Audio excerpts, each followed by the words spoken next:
Ladies and gentlemen, boys and girls, people of the internet. Oh, sorry, lovely people of the internet. I want to introduce you to the first webisode. The first webisode of this progressive show. It's a webcast / a podcast. We're gonna be doing this regularly. Sawa. And it's gonna be exclusive on Wavy TV on YouTube. Okay, so you have to go to YouTube, search Wavy TV, and you'll find us. Funny enough, this is a show without a name as of yet, because because we are yet to find a name for this show. I have everything all set up already, but the name somehow escapes me. Every time I try to think of a good name, a catchy name, a name that is not a cliche, something unique. I just don't know why. I never get it. Sawa. So today, being our first episode, I had to find the best guest. Sawa. You know these guys? They are one of the most popular people on the internet. I am not talking about Kenya only, but on an international, regional platform. Sawa. So I am going to tell you who these guys are, and we're going to progress with the show. So this guy, how do I introduce him?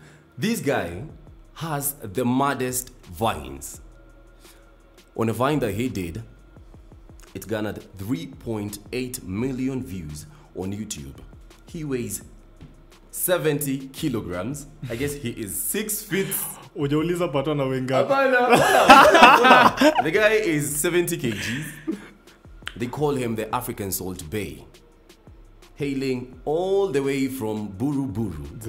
Ladies and gentlemen, help me welcome Seth Gor. And he is accompanied by someone who is also on his team. Recently, he happened to co-sign someone. No, actually, it's not someone. It's a bunch of people. Ali co-sign a bunch of aspiring actors, which is a very good and a noble thing to do. So he co-signed a couple of people, and today we are privileged to have one of them in studio. So I will let them introduce themselves officially. Who are you guys? My name is Seth Gor. Underscore Seth Gor. And I'm the CEO of Vines of Africa. And so Vines of Africa is it's an online brand storing agency, yeah? Like a digital agency where sometimes we do adverts. We're trying to revolutionize the advert industry. Kutoka hizi boring TV advert to let something new into the game. So it's going to take a while. If you have seen the vines that these guys do, the commercial vines, they have that creative edge, which is what the mainstream advertising lacks. So big up, props, and that is a good way. Yeah, like we try to use humor as our selling point. Unajua brands mobs you try to suffocate the consumer and what they can do for you. So as we try to entertain more than these of you to us, you buy this, it will whiten your skin. Yeah. But so, when you laugh to something, you fall in love with it automatically. Hey, next guest. Yes, my name is Patrick Mainge. I've been recently signed in to the company known as Vines. Did you sign a contract? Contract nakuja. So contract nakam. Nakuja. Lukaku aliannouncewa kabla wachezaji. Ana la gazette bado unapata contract yake I've been signed into Vines of Africa, and we're here to talk about what's happening around. We're here to talk about what's happening, since this is what the show is going to be about. We're going to be having talks. We're going to be having these talks with guests, really good guests. We're going to sample the guests that you people want, and we're going to bring them to the show and have a good time. So for starters, I have beef with the guy who's sitting on my left. And it's for one main reason. Can you tell me what you said about Game of Thrones on your story yesterday? Na sikusema kitu yote mbaya about Game of Thrones. I say us nilisema us including me. That even include us Game of Thrones watchers. No. Get specific. Get specific. Who is us? Us, mimi na wewe na Pato, do you watch Game of Thrones? Don't include me. You don't watch Game of Thrones? I do. Okay, so una check it. I said people that watch Game of Thrones si ujiona tumefika like the maximum level of life. I must have misinterpreted. No, John nilikuwa naona nini? Alisema people who are waiting on Game of Thrones. You get it. Alisema people who are waiting on Game of Thrones. They talk so much, they do what. Nilisema ask people who watch Game of Thrones wana nikaa tumefika hiyo level ya mwisho, unajua life organ stages. So si wana tumefika self actualization. Ukipata mtu watch Game of Thrones uko like, hey, you don't watch, what do you do with your life? Exactly. But ndio kwa imagine. Sisi watch Game of Thrones tuko na level moja na people who go to Strathmore, USIU and coffee lovers.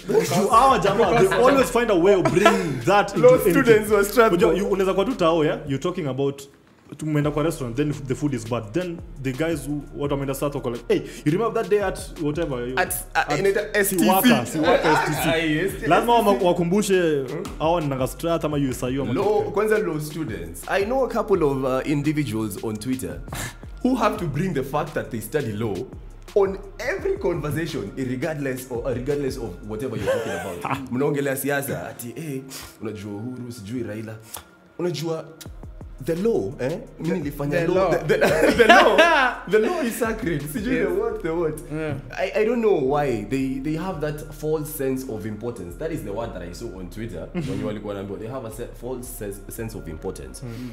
But back to Game of Thrones, there are also other movies which are considered intellectual. And we have that habit. Okay, by we, I am talking about Obegi Nixon. Ya kupatiana ma spoiler. What do you think about spoilers? Are they necessary? Mtu kwa Obegi anakonga, unajua ndio unaweza peana spoilers once, but yes ako hapo kuirritate watu. Then Obegi he has an opinion towards everything. Sana than unajua kila mtu ako entitled to an opinion, ndio, but say ati kila kitu akwambia sijui mambo ya Hennessy vile Hennessy ni shit, aende sema clubs zote West ni shit, yani nadhani kila kitu anasema watu wanafaa kulive according to what anasema. Mzito, acha nikwambie his opinions zinakuanga educated. Unajua unaweza to opinion yenye ni uninformed opinions, at least his is informed kidogo. Talking of opinions, did you guys manage to catch Nairobi Diaries? Was it last? Actually, we didn't manage to catch it. You managed to go on. Ilitumwa siati nikatu na watching Nairobi Diaries. Now that's a props. We don't watch. You don't want Nairobi Diaries. We don't watch. If you watch, what are you doing with your life? Mimi nakwambia vile ulisema, so you wrote somewhere that mtu akiwatch Nairobi Diaries IQ yake hushuka by 20%. I felt dumb after watching that stuff. Niko like nafa kurudi high school nianze tena. But default settings. It's actually true. So there was a question that I have been asking myself for quite a number of time. For quite a what the? Umeweza kuongelea Nairobi Diaries ukaanza kwa dumb. Ndio unacheki. Kuna swali nimekuwa nikijiuliza. Umeenda M-Pesa of late? Yeah. What is strange about these days? Ukienda M-Pesa. What is so strange? Sina pesa mingi kwa simu. No, that is not strange. That is common.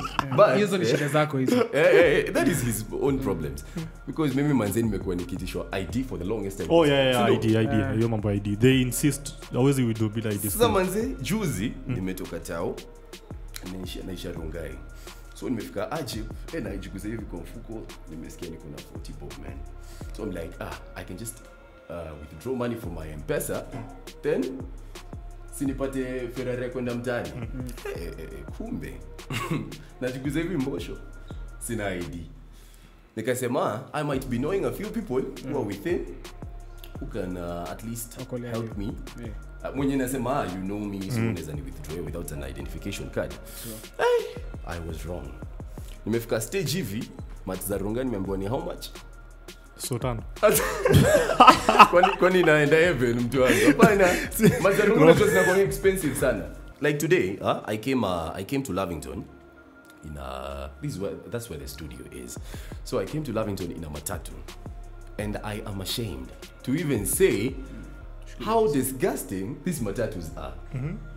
I am used to posh matatus with drop tops, matatus that have sunroofs. By the umenotice hizi kileton zote zimechapa zote. Sasa mimi nashangaa matatu zenye zinaenda kwa poor neighborhoods ndio ziko fit, but zenye zinakuja kwa maso. Kwa nini? Imagine alafu nimepiga jeans ya white. They use personal cars. Nimepiga jeans ya white. Nimekaa hapo mbele manze, nimetoka na stains zingine. Na kaa hivi naanza kurudi. Matatu za kileton ziko meant for mamboch peke. Kuna walai na kuna zile zinaitwa na boka zinaendanga za Karen. Sini za Karen. Hii matatu zinagonga za wafanyikazi na kwa soldier. Sini kweli? Huko wezi pata tinganye imeiva kama nini. Kumaanisha Rongai, Rongai na Buru. Hapa na Isili. Wewe kwanza tawe ni wa Buru. Rongai, Buru, Isili. Inamaanisha middle class ndio wanaambia wachukue hizi banganya. Which is perfect logic, by the way. These are the things that impress us. I don't know if it's true, but according to what I think, it's a fact. Sino kweli. Anyway, moving on swiftly. There was this thing going on Twitter. Name as scam. Oh yeah. Name as scam. Sawa. Let me get my mic together first. I think it's. I might just drop it. So listen. In naming a scam, what do you think a scam is? Pato jibu swali. Hapana. Hey, Pato, what do you think a scam is? Something toxic. Hapana, wacha si scamile asfuria. Hapana. No, si umeniuliza what a scam is? Yeah, it's something toxic. Generally vile naona. Anyway, it's toxic. I get your point. Yeah. But now scam inamaanisha hiyo. Kulikuwa ile scam pia ile hard water. Najua hiyo ndio unasema. Hata mimi naongelelea hiyo. Sasa mimi I'm talking about a scam as in. Pia Pato naongelelea hiyo. Inia naongelelea. Si ndio sufuria bado na. Umesema figuratively. So listen, a scam. No, let's just get it right. Google. Let us Google. Google what a scam is. A scam. I'm gonna read it to you. A scam is a dishonest scheme, also known as a fraud or a swindle. Yeah. So with that in mind, can you name a scam? Nianze na moja hiyo mbaya kabisa. Yenye ni viral kabisa. Vitox tea. I don't know. Zizi. Let me tell you something. How about them? Tuseme slim tea. Vitox ni brand ya Vera. Tuseme hivyo. Okay. So we're just talking about slim tea. Ama dem unakumbuka uko mdogo alafu kuna maminyo unachemshwa marubaini ukunywa and whatever. So imagine unakunywa marubaini for 30 days ati ndio uslim. Na kumbe mwenye sio staff na test hivyo. Wallahi. Wewe kumaanisha unakunywa slim tea. Look at my body. Sikia hapana. Mimi vile niliona, unajua when I started thinking it's a scam. By the way, I am in the same line with you. When I started thinking this thing is a scam, ilikuwa after that Black China Rob situation. Alisemaje, the chick used to sell slim tea. But Rob, venye limo expose alisema, paid for the surgery and she's lying. So that is when I started getting skeptical about this slim tea business. So I had to Jota, it makes sense. Chanzo, hebu imagine tu umeka kwa nyumba the whole day, unakunywa chai ndio u lose weight. Ina make sense what? Your weight inaenda, your weight inaenda. It doesn't make sense. Unacheki. So ni vile unacheki mtu anauza ako in a perfect body. Sasa unajua madem wa Kenya wanga na necessary pressure manzi. Unacheki mtu ako na bikini body throughout the year, then uko hapo unakatuna hapo.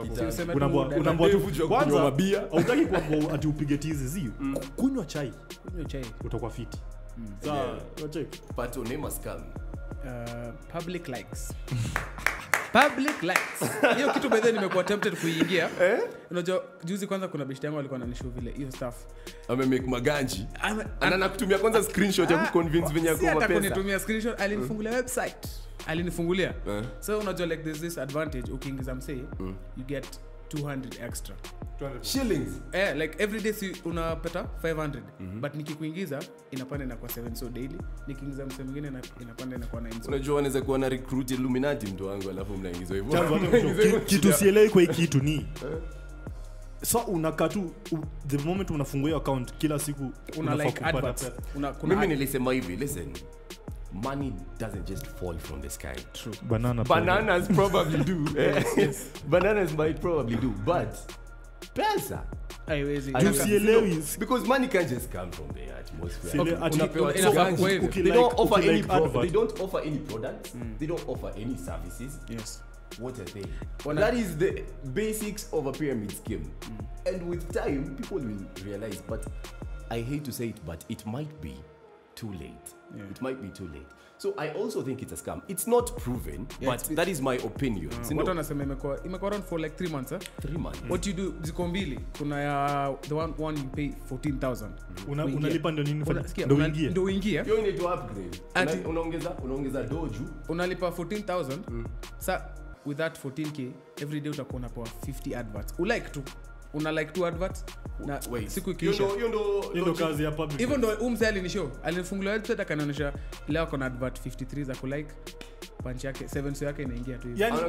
Hadi kuna graphs vile vile inaingia. Kama ni hivyo unajua I might. Na kama I might reconsider. Pana sima mna kureconsider. Shida ni hao watu wanakuambia ujoin, obviously wako na do wame make do through that stuff na ujoin make do aje. Then ukijaribu tu watu hata niambie Mutinda kwanza vile alikuwa first wingie ashenge Otix aliingia sasa kuna tautana na General mbaya sana. Mutinda si ashike maji bana. Wengine pia ya 45. Shida ni mimi sielewi logic ya kitu. Una like advert alafu wanakulipa au na make do. Like probably the story ya traffic, good drive traffic and you cannot understand all this. Do yako daily na display wapo. Kuna graph like kama inapanda. Inapanda sika ubeshte yangu alianza na 500. Aliingia last week Friday. Alianza na 500. Analipa yeye analipa 500 kwanza. Alianzaje? Ndio uingie kwa hiyo website. Unalipa 14k. What? Unaweza lipa 14k ama ulipe nyingine ya 4,500. Lakini sasa 4,500. So hiyo pesa yako unalipa after how long? Unaweza withdraw after how long? Itarudi like in a month hivi. About 500. Unasikianga hizo ma Ponzi scheme venye kwa unaweka ganja yako. The first time you're going to be paid. Second time you're going to be paid. Sasa that time so unajua it's ukiweka hiyo ganja nyingine watu pull out. Wana pull out. Unasikia company ilikuwa registered in Brazil na walishawatoka. Na wezi wa trace. So amenichocha unajua anataka niingie sana niambia manze hii stuff hasiwezi pull out manze imekuwa hapo 3 months jo ita pull out aje lakini that is just a very short time ni fupi manze asiwezi trust So anyway now on a really lower tone it's a really sad a really sad moment for the country because we've been losing a lot of leaders exactly So we've lost a couple of politicians. We're not going to name them, but may their souls rest in peace. But there was a conversation, there's a conversation on Twitter that was talking about Nairobi Hospital. Chanzu, mimi ningetaka kujua mwenye hiyo funeral home ni nani. Hata kitu ya kwanza ni unajua kila business unafunguanga lazima kuna angle unacheki. So mtu akifungua mochari anajiuliza watu wamekufa toka. So unaona yeye labda watu wanamon sahi. Watu wanamon sahi. Yeye amefurahi. Au watu wadosi wakikufa kuna watu mimi sasa nikagonjeka niambiwa nipeleke Nairobi Hospital ndo wangu. Haiwezi. Acha tu nikaenda because nilikuwa naona the trend. If you go there, the chances of you coming back home. So listen, I saw a picture of Ozil. So unajua Ozil is the master of assists. Sindo. Now he was assisting he was assisting some player. But now the caption ilikuwa how Nairobi Hospital is assisting Lee Funeral Home. Because everybody is dying and being taken care at this moment of time. So I just don't know whether it's a coincidence or it's just business. We may never know. And let's just live it. Kuna tweet flani niliona Twitter ati sahi we should be focusing on which country, what type of country will live for our kids and Moi. Let me tell you, guy. Moi is outliving everyone. Moi hata anastahili kuchunguzwa onekane kama anakuanga kwa the original smile. I guess he's a vampire, man. The reason mbona Moi ana outlive watu ni juu ati ana bibi wa kuangalia simu, kumpe stress. Because how old is Moi? Is 140 something. Niko nadhani nitasema dead and a half. Moi na Marcelo wako age moja. Nani? Marcelos. Inaweza kuwa because Moi is so old but we wish him nothing but good health. Anyway, So I want to remind you that the show is brought to you courtesy of nobody yet. So in case you want to slide in and just decide to sponsor the show, we are open for that type of partnership. So moving on swiftly, an incident that happened during the week was in a club. Then Wednesday ndo kulinyesha. Was in a club. Then si madem tu ako kuinjwa na parambulate nini. Raindrops zilitoka hivi. To them. Kila mahali wanajificha wanaendea shit. Sana shindwa. I mean, what's the hurry? Nika hivi mtaa nafikiria. It just hit me. Nini? If I asked you, what do you think they were running away from? Ndio makeup yao. Exactly. My point exactly. Kama nywele sianguke. Mimi nadhani tu ni makeup. Mademo anakuwa so protective over your stuff wanapaka kwa uso. Uwezi mshika kwa uso anytime ama don't touch my hair, don't touch my face, you don't touch my what. Lakini hiyo kitu unajua iko na layer ulifunzwaje science? Ilikuwa science. Uko na how many layers of the skin do you have? You have the epidermis, the dermis, the subcutaneous layer. Alafu sasa madem iko makeup, iko foundation, alafu sijui inaitangwaje nyingine. Highlighter, layers zao ni kaza soil. Sijui revealer, nani as in they have everything. Unakumbuka layers za soil? First day tunasteli unampeleka swimo, swimo mkienda hivi, akitoka hiyo swimo, you know the real her. That is how you should. That is how a first date should be. Take her to the pool.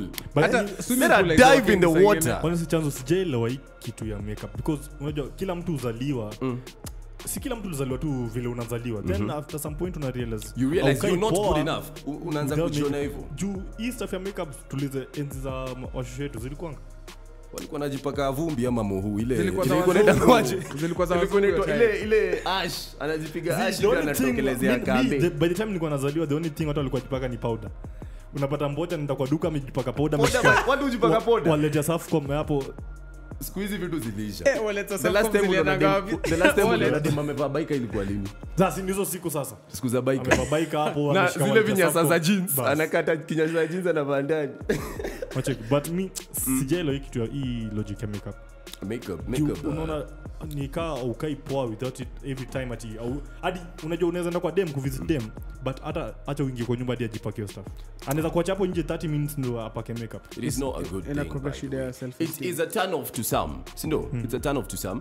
But you know, do you man, do you boo boo, do you. If you feel like you look good in makeup, just do you. We are not stopping you. It's just our opinion, which obviously counts. Anyway, we're about to wrap up the show, which is very unfortunate. I'm going to remind you again. The show is now brings me back to the first point. What is the name of this show? A show has no name. Winter is coming. Exactly. Listen, Pato, we need a suggestion. And everyone who's online, you know, I'm on my Instagram live. Yes, I can see _Kibaki. My God. Ama ni Kibaki mmoja msi anagonga iji hapana. Well, nani, we need a suggestion for the name of this show. We want it to be catchy. We want it to be ikuwe na parambulation. Everybody's misusing that one. I don't even know what it means, but it's just nice. You're a techno. Talking of techno, he has a concert that is oncoming. September 19th. Quick question. 9th September. Quick question. Would you rather go to a Niger concert, a Kenyan concert? In Kenya, of course. Would you rather go to a concert by a Kenyan artist, Nigerian artist, or just an international artist? About states or the UK? Ningeenda Nigerian because kwenda concert nataka kwenda kujibamba the whole day, kudance na kufanya. Just most Kenyan artists ngoma zao like the only Kenyan songs I like listening to za maband kakina le band hivi at the band Sole wako sawa. So after that unajua hawezi kupeleka ka 3 hours hivi una dance concert. Hizo zao ni za kusikia na kulia kiasi unakumbuka max wako wote. Alafu inaishia hapo. So me honestly prefer Nigerian because ngoma za techno like half of them I don't understand what the nigga says but still the danceable. Them talk whatever. The danceable. It's just a matter of content. So anyway, listen, as we think of the show, I'm going to ask you a quick question, okay? Ni quick fire. Are you ready for this? Yeah. So number 1, what is your favorite 90s jam? Jam ya Asha fulani hapo. You remind me of Ni ban. I listen to it every time. Nani yo? Naitangwaje? Ban ya 90s ama 2000s. Only 2000s. Fuck, 90s ni kitambo. Hebu tupe Ban- example moja. Miss- Kumbuki kwani hata. mimi simeuliza tu mimi kwani. Okay, ngoja. Zauliza Joe Mshiri. Ban- Acha niko. 90s ni kina. Ngoja. Shit. Mi siwezi kumbuka but You can't remember. Okay, what's your best early 2000s film? film. Santa George. Si useme. Home Alone. Oh, Now kumbe you're za talking. hizo siku. Home Alone. Hizo Mimi days. nikauliza, I would say Sarafina. Sikuwa na Sarafina. Watu walilia. Buddha, why are you living under a rock? Nah, maybe I saw it. Ni ile Whoopi Au Goldberg. unajua Whoopi ile Goldberg. story ya apartheid ya South Africa. Oh, nio uja. Where that guy crocodile gets shot and he has to even do a break dance before he even Manze. decides to die. Anapiga ngwa risasi ya nyuma but ile vitu zi anafanyanga before anguke.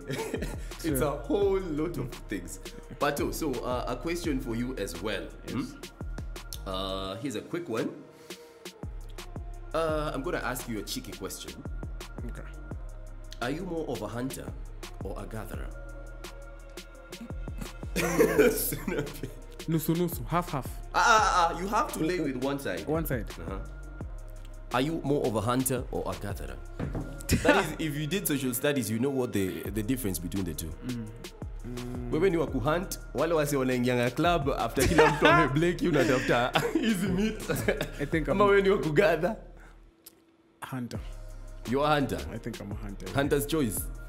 Hunter. Hiyo ni fisi. Hakuna Mi nadhani wewe ni nilikuwa set mimi. hapana. Do you see this guy's Insta story? No watch. Anasema so that one is just self-explanatory. We do not even need an answer from you. Thank you very It much. speaks for itself. You don't have to say anything. Okay. So, have you thought of a name as of now? See. Walai. What about yourself? We need to stop the show and think fast. Okay, we need to stop the show and think. We need to. But we're not going to do that. We're going to leave this slot open. But as for now, I think it will be prudent to call it Tiantas and Gatherers. But I might even consider that one. I might consider that one. But you'll know the name of the show as soon as we post it. But as of now, we appreciate your company. Make sure you tune in this and every week. It's going to be a weekly show, God willing, and even probably a bi-weekly or daily show, just depending on the demand. And we promise to give you the best of the best content out here. We're going to get the best guests. We're going to get a really good conversation flowing, as you have seen today. So I can remind you again, our guests today were members of the legendary Vines of Africa. That is one of the most, let me tell you, that is the most promising. Unasikianga venye wanasemanga top 40 under 40 venye majina wanachochanga. The most promising, but now this is on a real scale. Yeah. The most promising marketing company in terms of digital marketing. Sindio. So I wish you guys the best. I hope to host you another time on the show. Yes. Pato, Seth, tuna log out. No, no, we don't leave the show. We are logging out.